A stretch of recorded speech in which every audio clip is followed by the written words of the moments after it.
There are two main parts that make up regression therapy.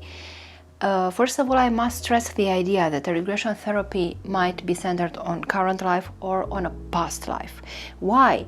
Because, as we have already stated in another episodes of our podcast, when the client comes to you for the first time, you have a first meeting, which is, let's say, like a kind of interview, in which you establish together the main problem you will work on.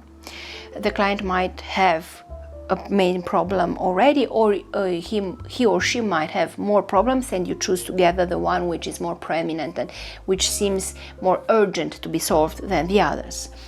So you choose a problem. For example, he or she might have a fear of speaking in front of an audience, or he or she might have a strong feeling of depression. We do not speak about clinic depression when we already take a special treatment prescribed by psychiatrists. This is a particular and different situation, which will be addressed by different therapists than regression. So we choose one main problem, but our problem might have one or more causes. So it might be like a tree with more roots. So you must go in each of these roots. So let's say that maybe the client had a car accident when he or she was 5 years old, and this is the main cause of the depression because maybe one of the parents died. Then he or she might have lost his or her child in a past life. It might be another cause of depression, and maybe in another past life he or she might have got hanged in front of an audience in the medieval ages. So you must go in each of these episodes and work on each of these separate traumas in order to completely heal this one problem. Of course, that if the client is lucky, he has only one cause of this particular problem. So you must go back and you do a kind of, let's say, rewind. You must go back to the initial moment which caused the client's problem in this life or in a past life. The first part of a regression session, we navigate, so we explore the story itself. We must understand together with the client what happened, which are the main moments, the main characters which make part of that particular stories, when the story took place, in what kind of place, what kind of country, in what period of time.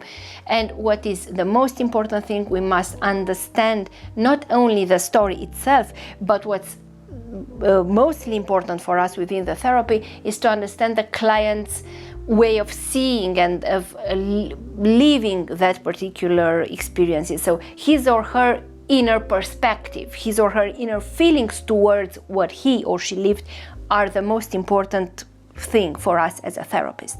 Because we might have a trauma in which a client is quite chill, let's say, and the same trauma which for another client might be something which destroyed his soul for thousands of years if we speak about something that happened, I don't know, during ancient times. So we must understand his or her perspective very well. Then after we have the whole story, which might be explored chronologically or not. It depends on the client's way of reading, let's say, the story, and we learn during our years of learning regression therapy in the schools we attend. We learn very well how to navigate and how to control each experience in order to be sure that we didn't miss something important. And then when we have the whole story and we know the big picture of what happened, then we might pass to the second very important stage, which I find to be even more important than the first one, which is healing. Because in a regression therapy, being it either in the current life or in a past life, it's not essential only to know what happened. What's mostly important is to work on it, to use all the important techniques you have learned as a therapist in order to make the client understand what happened, why it happened, and to release everything that it is in his or her soul. So for these things, you must fulfill more steps during this healing step, because you must first of all meet all the important characters, let's say, in the story. What I mean is meeting the other's soul who are part of the story. They might be persons who had a positive or, let's say, a negative impact on the client. So that might be perpetrators or someone whom the client loved greatly.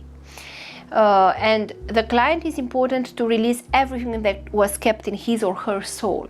Sometimes you realize that it's so shocking and so heartbreaking to understand that we do keep in our heart words or emotions that were not expressed maybe for hundreds or thousands of years, because probably the client didn't have the courage, the power, or the context to say, I love you.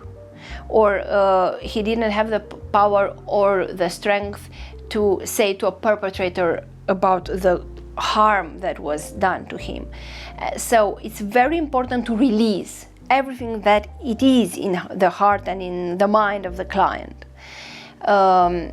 It's also very important to do some energetic healing on the client, because of course that the soul influences the energy influences the physical body, and so on. So it's a holistic way of perceiving the human being. So you also help the client to clean his or her energetic field. Another very important, or maybe the most important step, in my opinion, is meeting the higher spirits, let's say. Depending on the client's beliefs, the higher spirits might be his or her own higher self, the divine, the divinity itself, maybe some spiritual guides, a soulmate, some angels or archangels. So you might meet some spirits who are very important in your spiritual afterlife, and whom help the client greatly in fulfilling a deep understanding of what he or she lived, about the lessons he or she had to understand, about the evolution that was brought by these experiences, being either positive or negative experiences.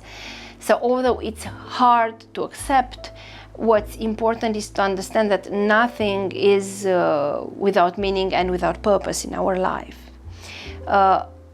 Acceptance, because I have just mentioned this idea to accept. Acceptance is the key word of healing. Why? Because any blockage in our current or past life comes from an experience that we have not fully accepted, or that we have deeply rejected. So this is why we are going back, in order to understand.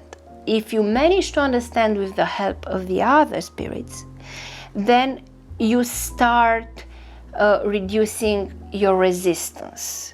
If you reduce your resistance, you start forgiving. And as we know from all the great religions and philosophies of our world, forgiveness is a very important thing for our soul and for our healing. You start forgiving yourself and forgiving the others. Generally speaking, the conflicts might be as follows: an inner conflict when you accuse yourself for something. So in this case, you must forgive your own person.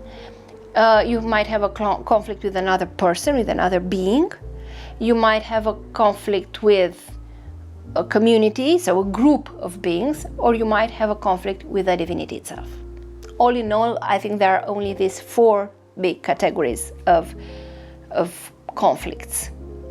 So you start forgiving, then you become able to love yourself, to love the others, to love the divine, and then the healing slowly and gradually happens.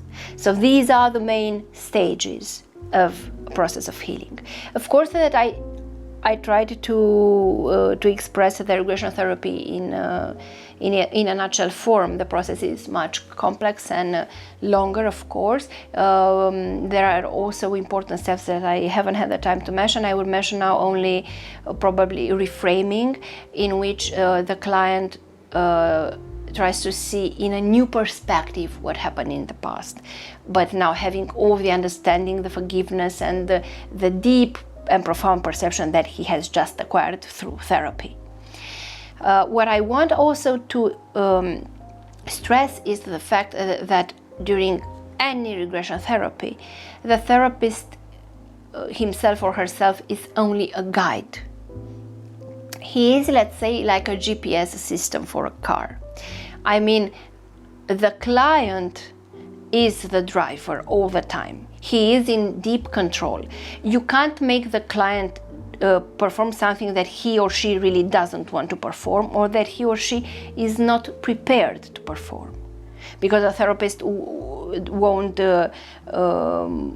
like or will not want to force the client, but maybe that sometimes he would like to help the client, but if he feels that he's not prepared to be helped or to fulfill a certain step, the therapist uses his or her techniques in order to support the client, but he never forces the client. So in the end, the client is the driver, the therapist is a GPS. He or she is a guide in this process of healing, knowing all the useful techniques to help the client in order to unblock himself or herself, to reduce this resistance, and to accept in order to heal. But in the end, it's the client who decides what he or she does with his or her own soul. And to close this question, I think that generally speaking, no matter about what therapy we speak, I think that this also applies to some extent to the medicine itself, the classical medicine. A therapist or a doctor is someone who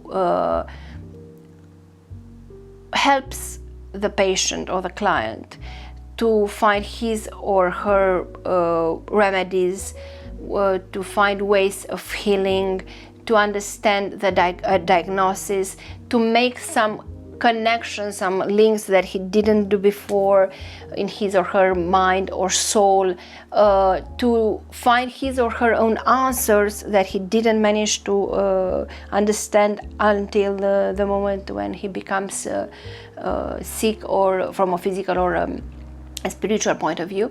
But in the end, I want to empower each human being by telling all the people who hear us that they are in charge of their own healing, and that there are no magicians in the world.